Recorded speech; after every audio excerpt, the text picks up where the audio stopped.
ñaari mbir ngi bul di ko jaawale muy sutura ak jub. Malheureusement nit yu bari dañuy bëgg nekk nit ku jub, nit ku honnête, nit ku transparent, nit koo xam ne ay mbiram dafa leer amul benn nëbbatu ba finalement dootul nekk nit koo xam ne dafa am sutura. ci vidéo bi nag dinaa la jox 6 signes yoo xamante ni loo xam ne da nga ko war a garder en secret uniquement pour yow boo bëggee dund une vie stable et que nga mën sa vie correctement sans nga indi sa bopp benn problème. Mais avant que ma lay jox 6 signes yooyu je tiens d'abord à te dire que moi c'est No Limit Bamba. Bu fekkee yaa ngi may gis pour la première fois ci sama chaîne bi xamal ne chaîne bi day wax tout ce qui est développement personnel, motivation, discipline, mentalité positive et voilà. Alors bu fekkee sujet yooyu noonu intéressé na la il est maintenant que nga abonné pour que doo rater aucune de notre prochaine vidéo. Sur ce, on va aller directement après. La première chose bi nga xamante ni da nga ko war a garder en secret uniquement pour yow kese mooy sa ay projet, sa ay programmation, plan yi nga am dans le futur, tes prochains mouvements. Écoutez, il faut ngeen jàng di liggéey li ngeen di liggéey ci suuf am habitude jëf li ngeen di jëf ci suuf et que ngeen bàyyi seen ay résultats wane leen mu leen à chaque fois lépp lu ngeen di dugg nit ñi yëg ko alors que sax defagoo ce qu'on appelle le premier pas. Il faut ngeen am habitude di jëf li ngeen di jëf ci suuf di liggéey seen ay projet ci seen ay plan et que ngeen bàyyi seen ay résultats wane leen. C'est très dangereux et que ngay commencer benn affaire que ñëpp yëg ko alors defoo sax ce qu'on appelle le premier pas. Da ngay indi sa bopp ay problème ay danger alors que yaa koy teg sa bopp. Premier danger bi moo est que tu vas attirer des jaloux et malheureusement nit ñi nga xamante ni bëgguñu la te àdduna ça fonctionne comme ça du ñëpp ñoo la bëgg du ñëpp ñoo bëgg sa avancement du ñëpp ñoo bëgg nga nekk ci jàmm et le fait que ngay partager sa ay projet sa ay plan te xamoon ne yaa ngi attirer sa bopp ay danger yaa ngi jox ay information nit ñi nga xamante ni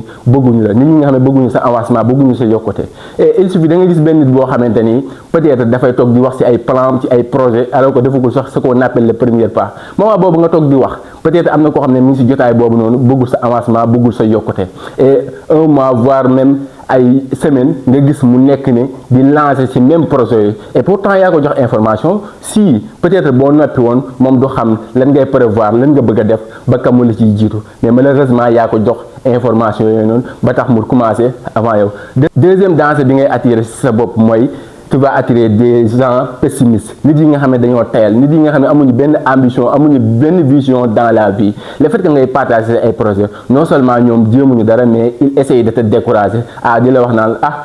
jàpp naa ne lii gënul lii jàpp naa ne moom amul njariñ wala amul solo et que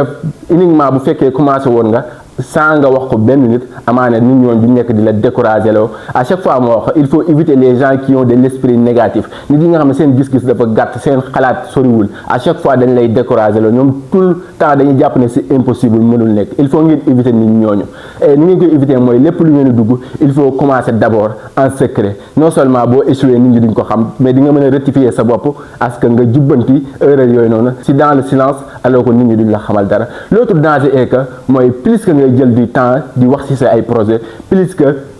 ngay perdre du temps plus que aussi désir bi nga am pour réaliser projet yooyu di wàññeeku. Imaginez tey nga toog ne dama am ci ay projet A ou B ou C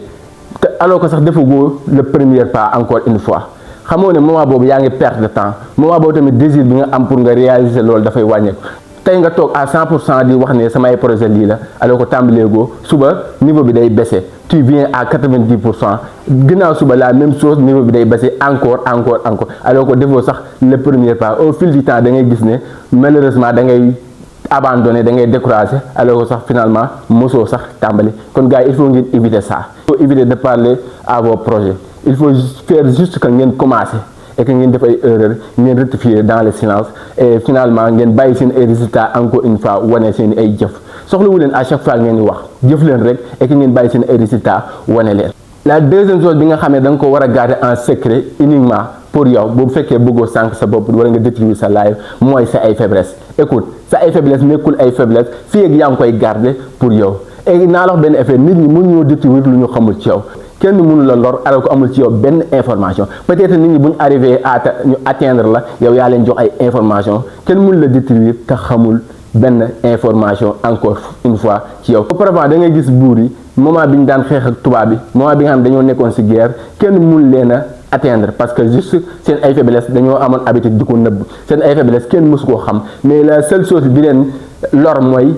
un jour peut-être dem nañu wax ko ci seen jabar wala seen xarit et que mu jël faiblesse yooyu noonu dem parler au blanc et que ñu finalement ñu mujj atteindre leen daan leen daaneel. Il suffit juste que peut-être bu noppi woon amaana loolu lépp du leen arrivé, mais le fait que ñu dem wax seen ay lacunes seen ay peur seen ay faiblesse seen xarit wala seen jabar finalement kooku génne information yi noonu dem jaay leen ba finalement ils ont fini par sombrer. Et àdduna jàngal na ma benn affaire, nit yi jikkoy bukki la ñuy yor, lu ñu xaar lu dul nga wane sa ay points faibles sa ay faiblesses uniquement pour ñu mën la attaquer. Les gens n'ont aucune pitié, amuñu benn yërmande. Le fait que ngay wax sa ay faiblesses jàppal ne tu es en train de te tirer une balle dans le pied alors que yow yaay lor sa bopp. Kon ñun ñëpp am nañ ay faiblesses, mais benn affaire rek nga war a def et que nga noppi et que nga jéem a travailler ci yooyu noonu pour que nga améliorer ko. Da nga am problème peut-être ci bàyyi benn habitude. Bu ko wax kenn, il faut se travailler pour que nga bàyyi loolu. Peut-être da nga am benn faiblesse si je ne sais pas quoi, il faut ngeen liggéey ci ngeen bàyyi ko, et surtout dans le silence ci lu kenn yëgul, et que ngeen def tout un possible pour que loolu arrête. Moo gën ngeen dem di wax nit ñi seen ay faiblesse, non seulement duñ leen dimbali mais ils vont tourner contre eux et que ñu def ko arme pour combattre leen. Évitez ça les gars. Tey da ngay am benn problème ci benn affaire nga dem wax ko nit, et au fil du temps seen diggante neexatul de nga gis mu jël faiblesse yooyu nga ko waxoon mu def ko arme contre yow di la ko xeexee. Peut-être da nga amoon ay échec dans le passé, peut-être da nga amoon ay erreurs yoo def dans le passé nga waxoon ko nit. À ce moment maintenant bu ngeen neexatul da ngay gis mu utiliser erreurs yooyu noonu def ko ay arme contre yow pour xeex la te loolu mënoon koo éviter sa bopp. Et maintenant si vous avez des faiblesses c'est pas méchant, il suffit juste que ngeen liggéey ci dans le silence et tout en restant discret et que ngeen def le tout pour loolu saafaraw moo gën ngeen dem di ko wax nit ñi pour ñu leen di utiliser contre yéen. La troisième mbir bi nga xamante ni da nga ko war a garder en secret mooy sa ay source de revenu, c'est-à-dire li ngay am par weer, li ngay gagner, li ngay fayeeku, moo xam salarié nga wala businessman. Amul benn importance ngay wax li ngay fayeeku. Moi du ngeen ma gis jamais dans les réseaux sociaux may parler de somme ou de chiffres, jamais dans la vie. Peut-être da ngeen gis benn nit boo xam ne dafa célèbre, les gens da ngeen leen dégg ñu naan diw multimilliardaire la ñaata lay am par weer. Loolu information yi ngeen gis juste ci internet bi la, mais l'exacte vérité dëgg gi carrément nit kooku rek moo ko xam. Et le fait que nga toog di wax li ngay fayeeku jàppal ne yaa ngi ni sa bopp ay problèmes yoo xam ne doo xam fu muy yem et que yaa ngi mettre sa bopp en danger. Le premier danger mooy que tu vas attirer des envieux. Du ñëpp ñoo la bëgg encore une fois, du ñëpp ñoo bëgg nga avancer wu encore une fois. Le fait que ngay wax somme bi laay fayeeku moo xam ci sa famille la wala say xarit wala même sa entourage nit ñi dañ lay soxale uniquement parce que dañuy jàpp ne le fait que ñoom amuñu yow yaay cause bi maanaam seen pauvreté yow yaa ko waral alors que la vie est ainsi faite àdduna noonu lay doxee. Peut-être ñoom lañ waroon def defuñu ko, mais il suffit juste que nga partager sa ay source de revenu ñaata ngay am par weer encore une fois jàppal ne yaa ngi indi sa bopp ay problème et que nit ñi gàtt xel dañuy jàpp ne ñoom yaa tax amuñu seen pauvreté yow yaa ko waral. Deuxième danger bi mooy que nit ñi dañ lay gisee que ku soxor. Je m'explique, parce que une fois que nit ñi xam li ngay am par weer moo xam sa famille lañ wala sa ay xarit wala même sa entourage ñu am benn soxla kenn ñu demande la benn service peut-être jour boobu mënoo ko nga mu ne la kii dafa soxor wéy di dimbaliwaatee amul yërmande alors que peut-être jour boobu mënoo ko mais yaa ko indi sa bopp parce que boo noppi woon du xam ñaata ngay fayee ko ba muy ñëw ci yow di la wax loolu ba ngay bañ ba mu koy am nu mu koy gisee. Danger mooy que les gens te trouvent trop prétentieux, c'est-à-dire nit ñi dañuy jàpp ne da ngaa rëy, nit ñi dañoo jàpp ne da ngaa fuuy. C'est-à-dire nga àndoon ak sa ay xarit ngeen dem ci peut-être benn restaurant wala ngeen di dem fenn nga fayal leen uniquement par pitié parce que xam nga ne peut-être yaa leen gën situation yaa leen gën a confortable et tout. Malheureusement ñeen ñi dañ koy gisee ne dañ naan way moom dafa jàpp ne xaalisam bii mooy loolu ka ku mu gis mën na koo jënd et xaalisam bii da koy jël di ko wane di vanter wu comme si dama am xaalis moo tax mu ñuy fayal que defu ko ngir yàlla et tout. Tu vas entendre toutes sortes de mots lu ne di nga ko dégg. Et pourtant loolu mënoon nga koo éviter sa bopp, il suffit juste que nga noppi woon, t'as pas besoin que ngay wane li ngay fayeeku, c'est très important. L'autre danger est que mooy tu vas attirer des profiteurs ay nitu intérêt et malheureusement dañoo nekk ci monde boo xam ne nit ñi xaalis rek la ñu topp te amuñu ci ngor. Les gens courent toujours derrière l'argent, tout le temps derrière l'argent et que nit ñi nga xam ne dañoo am xaalis nit ñi dañoo prêt pour jaay seen ngor pour se prosterner devant uniquement parce que dañoo am xaalis. Et ce qui est malheureux nit ñi nga xam ne dañoo célèbre aujourd'hui nit ñi nga xam ne dañoo am xaalis boo leen laajoon benn affaire rek bu ñuy regretter mooy bëggoon nañ avant que ñuy yegg si fii ñuy yegg si tey avant que ñuy am xaalis ñu xam vraiment nit yi nga xamante ni dañ fee nekkoon uniquement pour seen jëmm, c'est-à-dire la personne en tant que telle et pas uniquement pour lu ñu am tey. Et malheureusement soo amee xaalis doo xam ki la bëgg pour yow doo xam ki la bëgg ngir sa alal, et c'est très dangereux. La quatrième chose bi nga xamante ni da nga ko war a garder en secret mooy ton intimité de couple, ta relation, ta vie sentimentale. Écoute, sa relation mi ngi dëgër ak relation bu mu mën a am moo xam socialement la wala amoureuse wala amicale mi ngi dëgër jusqu'à jour bi ngay yaatal nit ñi commencé di wax ci relation ba, wala jusqu'à jour bi nga xamante ne yéen ñaar ñi ko seq kenn ci yéen dafa commencé jël histoire yi ngeen seq dem di ko raconter aux autres. Il faut se vivre caché, il faut ngeen dund ci sutura. Relation bi ngay seq ak nit protéger ko même sax. Et malheureusement da nga gis ñoo xam ne dañoo nekkoon ak benn nit peut-être moment yu neex et il suffit ñu dem ba ay jamono parce que la vie est ainsi faite, àdduna noonu lay doxee, que ñooñu moom nit kooku neexawtuñ non seulement mais da ngay gis li ñu jotoon a seq information yi ñu jotoon a partagé histoire yi ñu jotoon a partagé da ngay gis kenn ci ñoom dem di ko raconter. Alors pourtant peut-être nit ki neexantu leen de mais fàttalikul toujours moment bi ngeen di neexoo li ngeen jot a partagé il faut que nga sois discret nga garde ko waroo dem di ko raconter aux autres. Et malheureusement j'ai remarqué ça autour beaucoup d'hommes ay góor ñu bëri ma génération wala ñi ma mag dañuy gis benn peut-être nekk ak benn jigéen ñu nekkoon ak moom ay moment yu neex ñu dem ba neexatuñ peut-être moment bi ñu nekkee jigéen gi bëgg na leen def ay affaires yoo xam ne sax peut-être jaaduwul mais elle le fait uniquement par amour, et que peut-être dafa am ci ay moom ay vidéo wala ci moom ay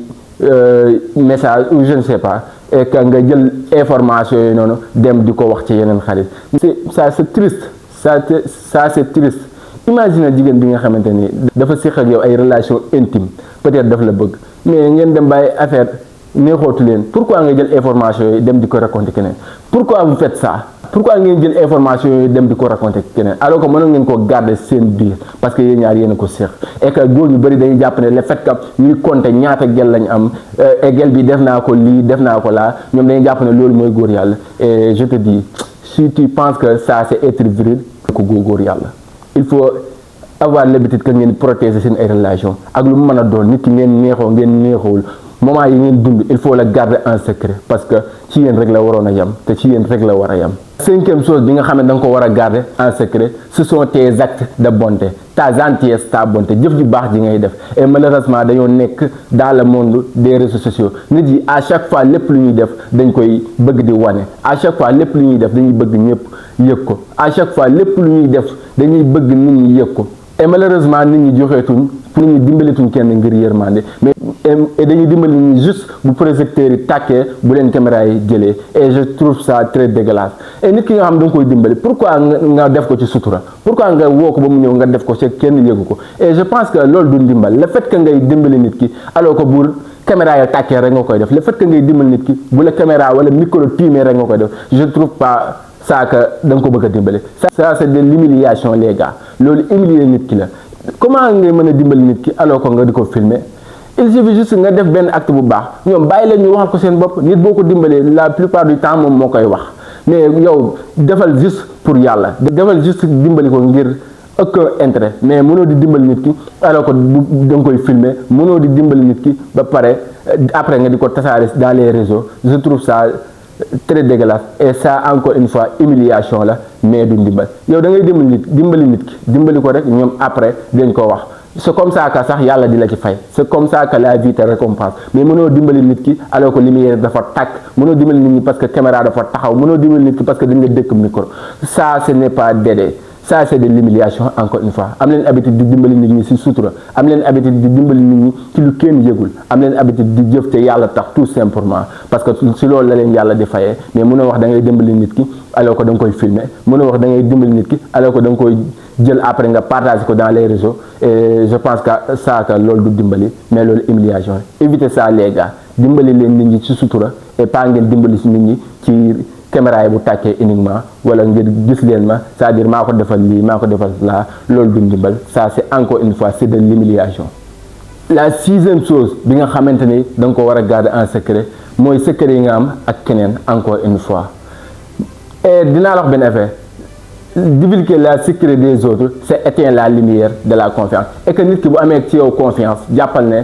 waroo def lenn loo xamante ni day perdre confiance boobu ci yow. Et que dinaa wax benn affaire, il suffit des années pour que nga am confiance ci nit mais il suffit d'un seul jour et que nga perdre confiance boobu. nan ngeen mën a defee nit koo xam ne daf la wóolu ñëw wax la ay secret peut-être dafa am benn maladie boo xam ne mënu si wax ak kenn wala peut-être mu nekk situation yoo xam ne c'est délicat c'est triste c'est douloureuse mënu si wax ak kenn mu ñëw romb fii ñëpp et on est 7 milliards sur terre que mu romb fi ñëpp yow ñëw wax la secret boobu uniquement peut-être xam ne na mënoo koo indil solution mais il suffit juste que moom partage la bëgg pour apaiser sa douleur yow amoo dara looy def après nga jël problème yooyu noonu les histoires bi mu la wax nga dem di ko raconter aux autres non je trouve ça inhumain loolu nit kuy xalaat nit ku raisonnable nit kuy raisonner du ko def. am leen habitude di garder secret yi nga xam ne da ngeen koo partager ak nit ñi encore une fois. Pourquoi ngeen di def à chaque fois nit lu mu leen wax ngeen dem wax ko keneen pourquoi à chaque fois mu leen a di nekk une personne discrète nit ku am sutura nit ku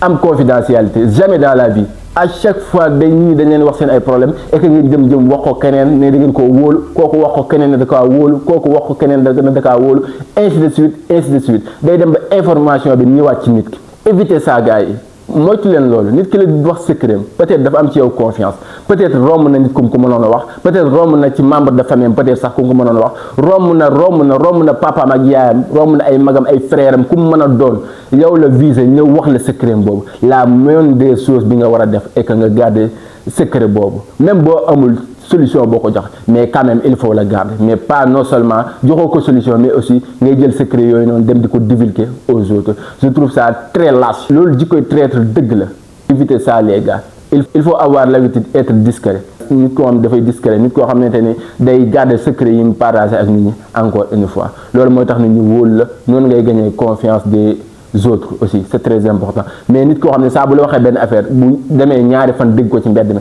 su demee ñaari fan déggat ko ci diw je trouve ça très dégueulasse ñu bëri dañuy am problème naan pourquoi nit ñi jubluwuñ leen pourquoi nit ñi maanaam duñ leen wax ak ñoom pourquoi nit ñi duñ partager ñoom ak information parce que nit ñi dañoo xam sa jikko mënoo à chaque fois ma partager si man benn secret nga dem wax ko keneen éviter ça mënoo à chaque fois ma wax la benn affaire bu ma génnee gis ko ci keneen comment nan laa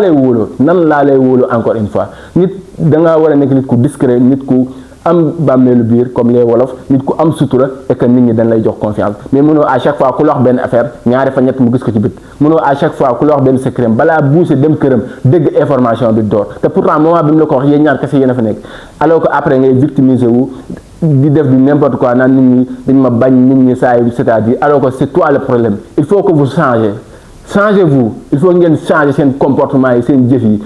de dégueulasse il faut ngeen arrêter ko bu ngeen bëggee nit ñi wóolu leen nit ñi am ñu confiance yi yéen moi je vais vous donner un bonus la septième chose mooy il faut ngeen am habitude di garder seen problème familiaux yi seen problème famille il faut ngeen am habitude di ko garder naa la benn affaire famille yëpp am problème famille yëpp am ay jiwoo ay ñàkk a déggoo mais loolu de raison que lu xew sa famille nga jël ko nga dem génn ko ci biti mais loolu de raison lu xew ci sa famille nga génn ko dem wax ko keneen il faut éviter ça les gars famille yëpp ay am problème encore une fois du famille yëpp parfait toute une famille est imparfaite dañuy am ay déggoo dañuy am ci ñuy déggoo dañuy am ci ñu déggoo parfois ñu xuloo parfois ñu sax peut-être mën nañu jotee mais après tout c'est la famille et le secret doit rester à la famille et que ñu résoudre que en famille mais mën leen à chaque fois seen famille bu amee problème ngeen dem wax ko ci bit éviter ça les gars bref la vidéo tire à sa fin il faut que gars yi ngeen am habitude di abonner, di partager, di liker. Et c'était No Limit Bamba. N'oublie jamais que le changement est d'abord mental. Celui qui contrôle son mental contrôle sa destinée.